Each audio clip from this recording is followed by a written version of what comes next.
안녕하세요, 여러분. 둘이서입니다. 오늘은 재개발 사업에 있어서 아파트 두 채 분양 신청 가능했던 조건에 대해서 얘기를 해보도록 하겠습니다.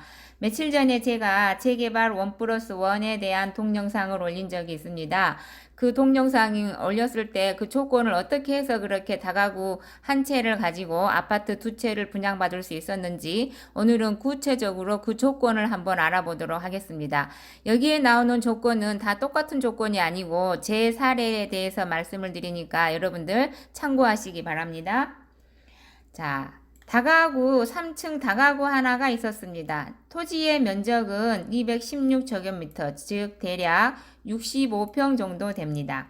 건물은 1층, 2층, 3층 건물이었는데 1층이 110, 2층이 80, 3층이 50제곱미터였습니다. 그래서 이 건물의 총 면적은 240제곱미터가 됩니다. 그러니까 건물 면적이 꽤 많았던 거죠. 그리고 1, 2, 3층이었으니까 세입자도 많이 있었겠네요. 방의 총 개수는 뭐 원룸, 투룸, 쓰리룸 합해서 총 8가구가 살고 있었습니다. 자, 그러면 여기에서 주목해야 될 게 건물의 면적입니다. 건물의 면적이 총 240제곱미터였는데 이 240제곱미터를 가지고 84제곱미터를 하나 신청을 하고 59제곱미터도 신청할 수 있었다라는 것입니다. 그래서 구체적으로 어떻게 지금 계산이 되는 거냐 그러면요. 자, 여기 보면은 240제곱미터의 건물 면적을 가지고 84제곱미터를 하나 신청을 하게 되면 156제곱미터의 건물 면적이 남습니다. 그러면 이 156제곱미터의 건물 면적을 가지고 여기에서 또 하나 두 번째 59제곱미터를 선택을 할 수가 있습니다. 그래서 첫 번째 조건으로 여기에서 84제곱미터를 먼저 우선을 선택하고 자, 두 번째 조건으로 여기에서 59제곱미터를 하나 더 선택할 수 있었던 겁니다. 그렇게 선택할 수 있었던 이유는 바로 뭐냐 그러면 바로 이 건물 면적이 240제곱미터나 되었기 때문에 가능했던 것입니다. 그러면 여기서 궁금할 수도 있어요. 이제 그러면 두 개를 신청하고 나니까 97제곱미터가 남는데 이 면적을 가지고 한 개 더 신청할 수 있습니까? 라고 질문할 수도 있겠죠. 그렇지만 재개발 사업에서는 세 채를 주지는 않습니다. 그래서 저 같은 경우에는 선택을 할 때, 평형을 선택을 할 때 어느 것이 향후에 프리미엄이 가장 많이 붙을 것인가를 생각을 한 다음에 이 선택 중에서 84가 가장 많이 붙을 거라고 생각해서 우선 84를 선택했고요.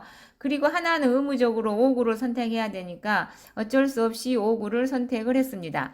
만약에 조건에서 84를 두 개를 선택해도 된다고 했으면 저는 아마 84를 두 개를 선택했을 겁니다. 그런데 그렇게 조건이 주어지지 않았기 때문에 하나는 84를 선택하고 하나는 59를 선택했던 것입니다. 자, 그래서 이와 같은 사례에서 이제 재개발 1+1이라는 얘기가 나오는데요. 즉, 다가구 한 채의 헌집을 가지고 아파트 84제곱미터 하나, 59제곱미터 하나에 새 집 두 채를 분양받게 되는 겁니다. 즉, 헌집 한 채를 헐고 새 집 두 채를 받게 되는 거니까 투자자 입장에서는 엄청나게 큰 좋은 모델이 될 수 있는 거죠. 그런데 이제 이렇게 하는 것이 아무렇게나 할 수 있는 건 아니고 금방 사례에서 봤던 것처럼 건물의 면적이 굉장히 커야 한다는 것을 여러분들이 알 수 있지 않습니까? 즉 일반 단독주택이라 할지라도 건물 면적이 넓어야 되니까 이 사항을 잘 좀 알고 투자를 선택했으면 좋겠습니다. 자, 그러면 이와 같은 내용에서 단점이 뭐가 있는가? 애초에 처음에 이 집을 살려면 건물 면적이 넓었기 때문에 투자금이 좀 많이 들어갔습니다. 그러니까 건물 면적도 넓을 뿐만 아니라 땅 면적도 좀 빌라나 단독주택에 비해서 많이 넓었죠. 자, 그래서 더 샀을 때 비용이 좀 많이 들어갔고 건물 관리도 힘듭니다. 왜 그럽니까? 투자한 지 오래됐고 집 지은 지 오래됐기 때문에 여름만 되면은 비가 많이 오면 누수될까 걱정을 했고 겨울철만 되면은 보일러 터질까봐 굉장히 고심을 많이 했어요. 즉 집이 오래됐다 보니까 튼튼하게 짓지도 않았고 보일러실이 난방에 좀 열하겠기 때문에 겨울철만 되면은 보일러실 쪽으로 바람이 솔솔솔 들어올 수 있는 구조여가지고 네, 겨울철만 되면 보일러가 많이 터졌죠. 실질적으로 저는 10년 동안 보유하고 있으면서 보일러가 여러 번 터져가지고 거의 다 갈다시피 했던 것 같습니다. 자, 그리고 세입자 관리도 힘이 들어요. 왜냐 그러면 집은 하나지만 거기에 방이 세입자가 들어와서 살 수 있는 게 8채 있기 때문에 8채의 집을 관리하는 거하고 똑같다고 생각하시면 될 것 같습니다. 그리고 가장 큰 거죠. 공시를 감수를 해야 돼요. 즉 저는 이것을 월세 목적으로 세팅을 했는데 중간에 공실이 생기게 되면 월세 수익률이 많이 줄어들지 않습니까? 그러니까 그런 부분에 대해서 만약에 공실이 생기면 세입자가 안 들어오게 되면 어떻게 하나라는 그런 불안감, 초조함 때문에 많은 분들이 잠 못 이루고 하실 수도 있는데요. 저는 이제 한 가지 장점 잘한 것이 뭐였냐 그러면 공실이 생겨도 스트레스를 받지 않았습니다. 그리고 계약 기간이 만료가 될 때를 대비해서 전세금을 미리 준비를 해놓고 될 수 있으면 전세를 드리지 않고 월세로 세팅을 했던 것 같습니다. 그런 것들이 이제 이미 노하우로 터득이 된 상태에서 저는 많은 수익보다는 천천히 그리고 내가 스트레스 받지 않는 방법으로 이 다가구를 유지하는 데 주력을 했던 것 같습니다.